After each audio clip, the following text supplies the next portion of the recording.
gains at least 30 pounds during their pregnancy, and most say they never get it off. Here to tell us safe and surefire ways to lose postpartum weight is registered dietitian and author of Nutrition for a Healthy Pregnancy, Elizabeth Sommer. Thanks for being here, Elizabeth. Nice to be here. Okay, so you take this 25 to 30 pounds. Can you break down that into, like, what is that weight all about? We'll start with the breast. Let's do that. 1 to 2 pounds there. I think I'm having like 5 on each side here right now. We'll let some of that's maybe breast milk, maybe? A ton. Okay. Then we've got the baby, 6 to 8 pounds of baby, maybe more. Okay. Then you've got the placenta, that adds another couple of pounds. You've got the uterus.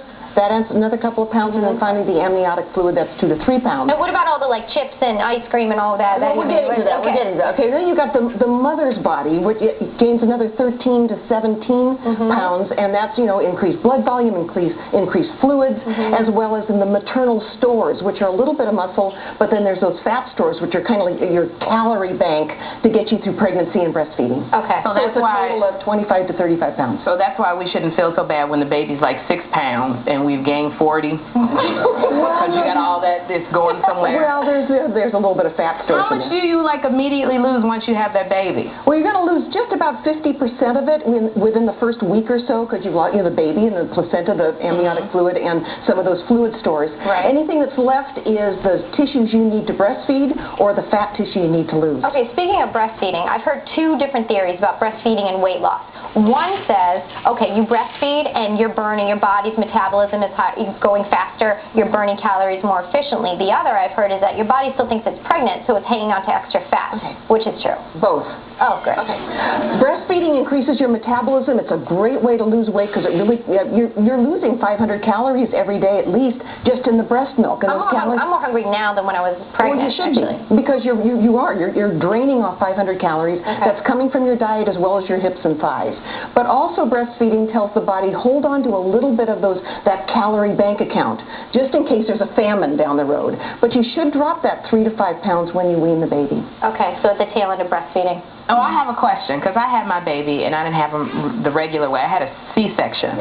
So I got this shelf thing that's just hanging there. Yeah. What is that? From the surgery, you're saying? Yeah, from the surgery. It's like this mushroom thingy. Everybody has that little mushroom thing. You don't have it. I have it. Just squeeze it into my jeans. It won't squeeze in my jeans.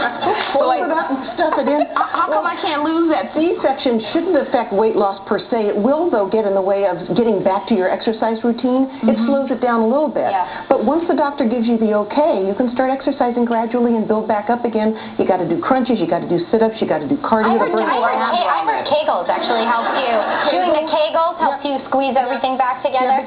What about calorie intake? Okay, if you want to lose that baby weight, how many calories should you be taking in? Okay, if you're not breastfeeding and you just want to start losing the weight after about 6 weeks, you don't want to do anything for the first 6 weeks, but then you want to start losing weight. You're looking at about 2,000 calories, somewhere in there, depending on your size and your activity level. That means every bite needs to count.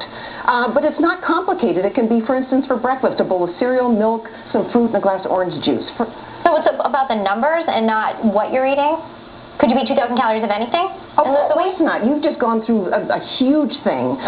Pregnancy puts a big drain on the body, so you really need to make every bite count. Every bite needs to be loaded with nutrients just to restock your body and get you back on track again.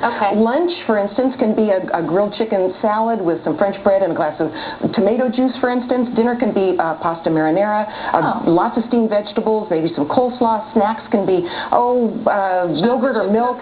No. Keep in mind, every single bite that you take averages about 25 calories. So 4 mindless bites in a day of chocolate chip cookies, you gain a pound rather than lose it. Now, if you're breastfeeding... What if you just swallow it whole? No, that's not good news. No, that's not good news. If you're breastfeeding, you need another 500 calories or so. So you need all that food I just mentioned, plus maybe a bagel with some peanut butter, glass of milk, and an apple. Well, now, how soon can you start working out then, after you have the baby? Well, again, you don't want to do much of anything for 6 weeks. You can do some walking and mild things if your doctor says it's okay. But then after 6 weeks, depending on how you feel, you can start sort of upping it a little bit, going back to the gym.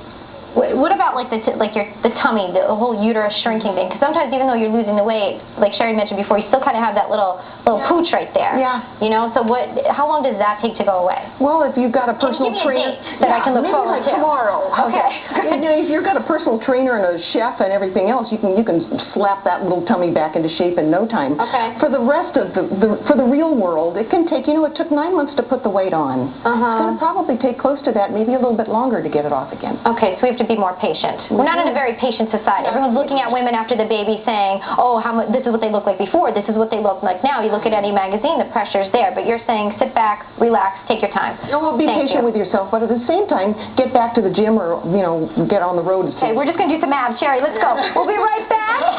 We sure